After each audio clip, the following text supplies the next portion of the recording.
Planning a trip can be massively overwhelming. Too many choices, too little time. Where should you go? What's the best route? What's the best place to eat? And how do you keep everything organized? What if AI could do all the hard work for you? And I don't mean just typing best places to go in New York in ChatGPT. I'm going to show you how to use Google My Maps. Not Google Maps, but a place where you can create customized maps. And we're going to use AI to create your itinerary and cut down all of the hard work, time, and effort that usually would go into a project like this, so you can hit the ground and have a personalized map that you can share with everyone that you're traveling with to ensure you have an amazing trip. Before we jump into the AI tools, I just want to give a quick once-over on Google My Maps. And if you feel like you're an expert on this application, kind of like me with parkour, feel free to skip to the timestamp listed on the screen. But be sure to stay tuned to the end, because I really feel like you'll be impressed with my parkour skills. I mean, the AI and Google My Maps and how we're going to put it together. First thing to do would be create a map. If you have multiple different email addresses, you want to make sure you're signed into your main account. So first thing is to title the map. We're going to do a 3-day Sevilla itinerary. Over here, you have these layers. So you would create a different layer. I always like to do them in days because then it's easy for me to toggle on and off different layers instead of by restaurants or activities or museums. And then you would add something to the map. Let's say you wanted to go to this plaza, you would add this to your map. Now it's in your layers. So you see this blue dot. You could customize this blue dot by turning it red. And then this would be a stop for day 1. Now, if I were to zoom in even more and say I would want to go to this restaurant, I could click on the restaurant. I would add that to the map. It would go on day 1. I would change my color so it matches my day 1 color. And then I can put an icon on there such as food. The base map right down here is a really good option to clear out all of the distractions. So if you scroll down 1, now it just has the points that I have chosen.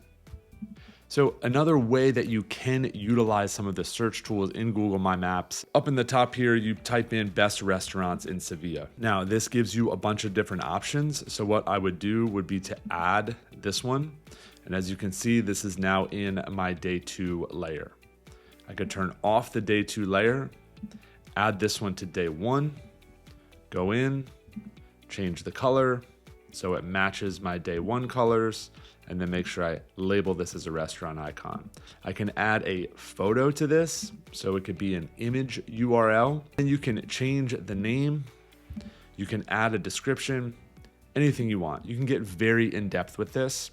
So basically, Google My Maps is creating this customized map just for you. So when you show up to your location, I'll show this to you later in the video on your phone, you can pull up your custom maps, you can share them with different people, and then all of your itineraries will be on there with the notes and the pictures and anything else that you decided to attach.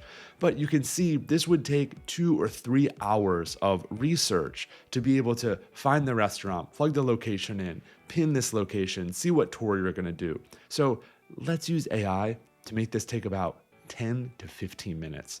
What we're gonna do is create a new map. So we're gonna title this one Sevilla and then Claude, because we're gonna be using Claude to create it. So I wanna know where that map is in case I wanna use multiple AI tools to create different ones and possibly compare them. You can obviously always go deeper. If you wanted to use DeepSeek or ChatGPT, create a few different maps and go over the comparison. If you're enjoying this video, and more importantly, if you like that packing list that we flashed up on the screen earlier, it would be amazing if you hit the like and subscribe button. As small creators, it means so much. Thank you. I've already got my prompt type out. I'm gonna go over this real quick and feel free to copy this word for word. If you want to just copy and paste it, then we include a lot of these prompts in our travel newsletter, Booked It on Points. I'll put the link in the description. It's totally free to sign up. It'd be amazing to see you on the newsletter. So here's the basic overview of the prompt. I'll be visiting Sevilla, Spain for 3 days with my family. I want you to create a CSV file that I can upload to Google My Maps. I would like each day to have 2 restaurants. One for breakfast, one for dinner. You can change this however you want, but as a family, usually we like to get out, have a really nice breakfast, maybe a few snacks for lunch, pick up something at a grocery store, or a cheap sandwich on the way while we're moving and seeing the city, and then sit down at a nice restaurant.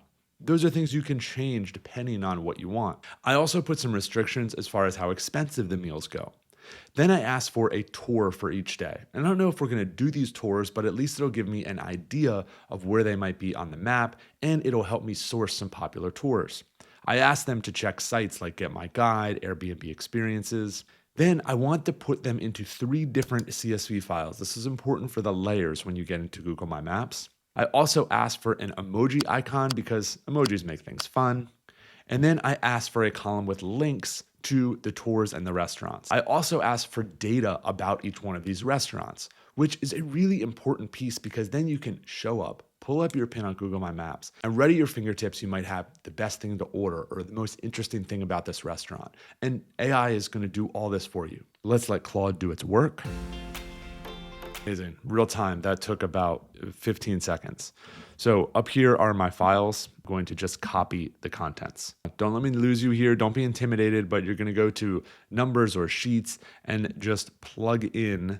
And then I would name this sheet day 1. I would add a new sheet. I would rename day 2, add another new sheet, and rename day 3.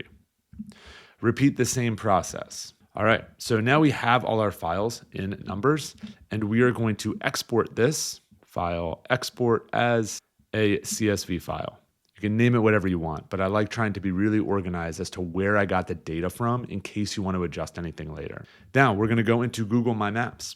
You're going to click on these 3 dots, layer options, and then you're going to import. You're going to find Claude Sevilla, and now we have our day 1, day 2, day 3. So we're going to hit day 1 and click open. Right here, choose columns where you want your place marks. You want to go by address. And then I like to organize these by day, but here's day 1.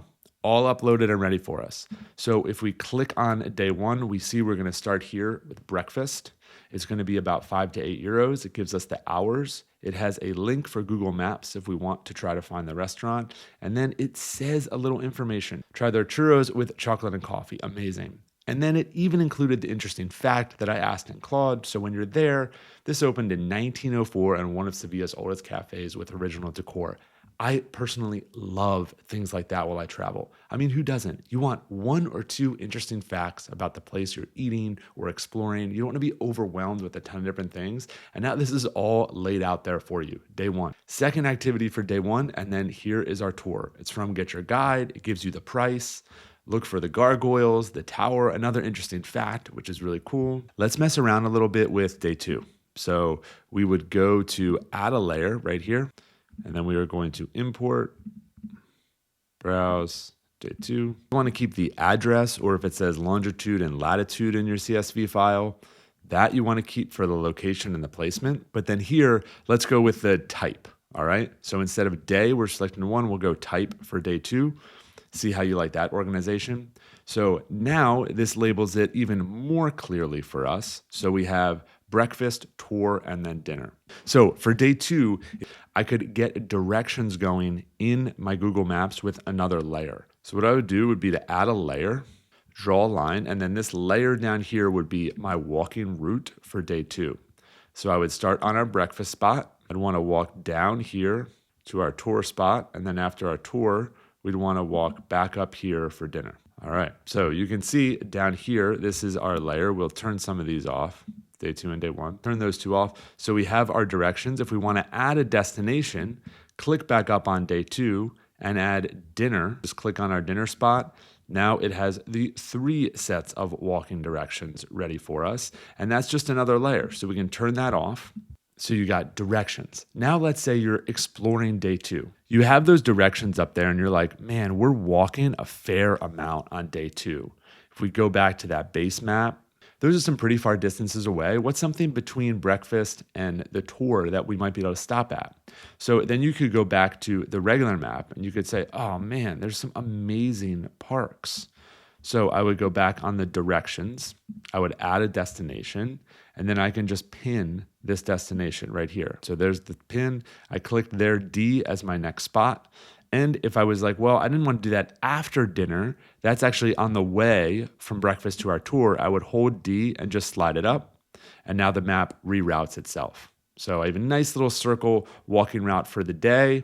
And if I don't want to include that anymore, I still have my 3 main things to do. All right, you guys are pros. So I already uploaded day 3 in here. You can see the pins that are purple. I love that the little family bike tour has the bike emoji.